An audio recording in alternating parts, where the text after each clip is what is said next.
Assalomu alaykum va rahmatulloh. Xo'p, yana bir xonadon yakunladik deyarli.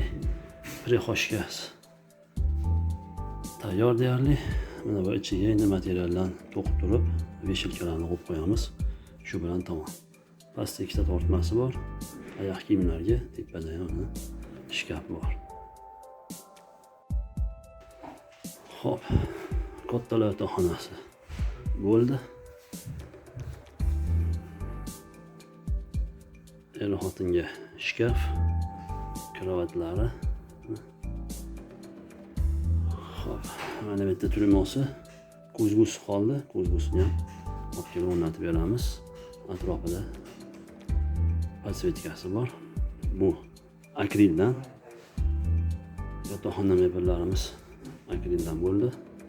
O'rtalarimiz mana oynali profil. Kravatlar ham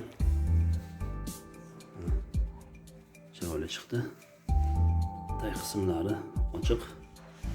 Belki ham svetodiodga qo'yilsa chiroyli bo'ladi yana. Xo'p, ikkinchi yotoqxonamiz.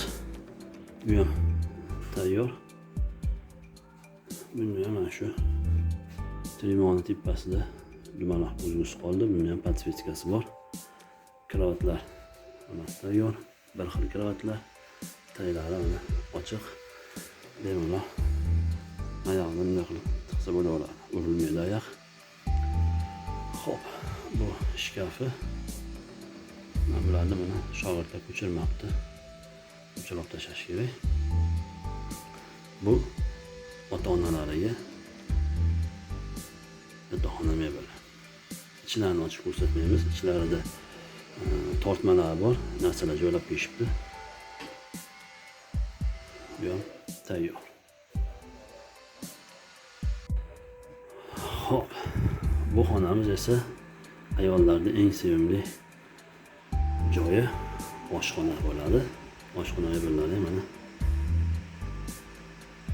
o'rnatib tayyor holatga keltirdik. O'zi ishlatishyapti. Hamma yoq rabochiy holatda. Tepalari mana 3-etaji profillik oynadan bo'ldi. Ichlarida svetodiodkalari bor. Hamma yoq mana ishlayapti. Rangi inox rang.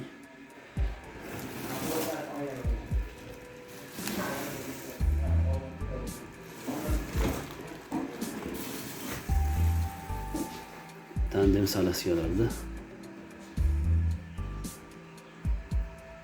Oshxona ham tayyor. Mana yerda vaylant bor.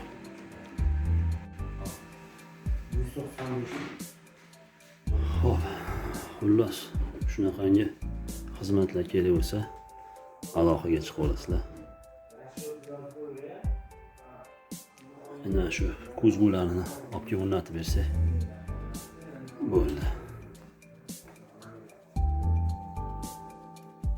Shu bilan bet bilan hisob kitobimiz tugadi. Ko'zgu qoldi bu yerda. Taraqlarni ham o'zimiz qo'yib yubordik.